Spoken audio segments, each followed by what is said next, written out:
Today I am going to explain you the back of leg muscles.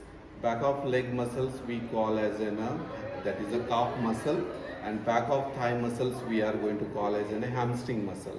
But I am going to explain today the dissected part of the back of leg, why the soleus muscle is called peripheral heart, that we are going to deal, and muscle study of the back of leg muscles.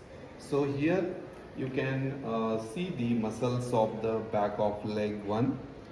So here you are going to get this is a medial head of gastrocnemius. You can see here, and on the medial head below this we are going to have the plantaris muscle, and this is a one muscle which is we call as a soleus muscle. This is soleus muscle is called as a peripheral heart, or these all back of leg muscles are medial head of gastrocnemius. We are going to have lateral head of gastrocnemius on lateral side, and this is the soleus muscle. So these all muscles will make the calf muscles, and that will be acting as a calf pump.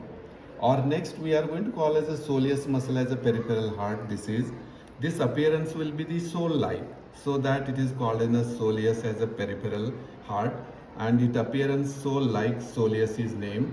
And it is a when it contracts soleus muscle, the superficial vein blood which goes into the sinuses to the deeper vein.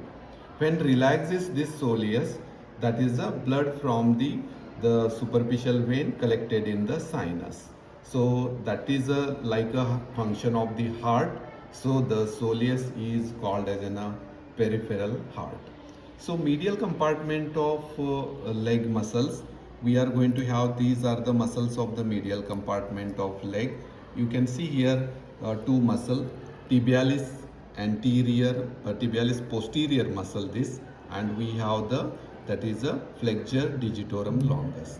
So tibialis posterior and flexure digitorum longus. These are the medial compartment muscle. Then one back which is tendon, this tendon is called as a tendocalcaneus or tendoachilles. This is the strongest tendon of the body, where it is formed by the medial and lateral head of gastrocnemius and soleus. This soleus and medial head of gastrocnemius, lateral head of gastrocnemius, all will form the strongest tendon of the body, that is a 15 inches, which is, you can see here, 15 centimeter. We are going to get tendon which called as a strongest tendon, and that is called as a tendocalcaneus or tendoachilles. So these all are the muscles of the back medial compartment of the leg.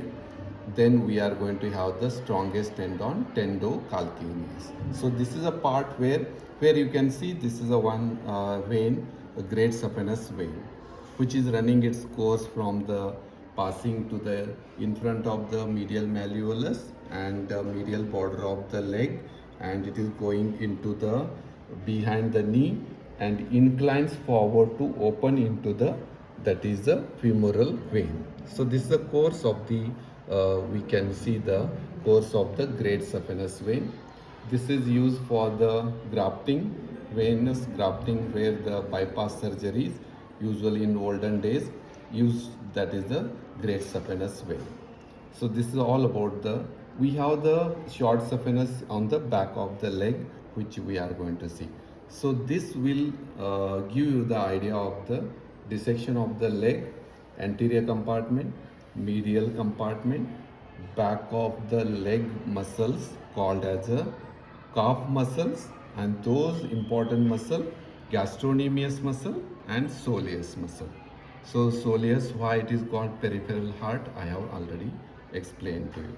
So this is about the dissection of the leg, that is including the back of leg.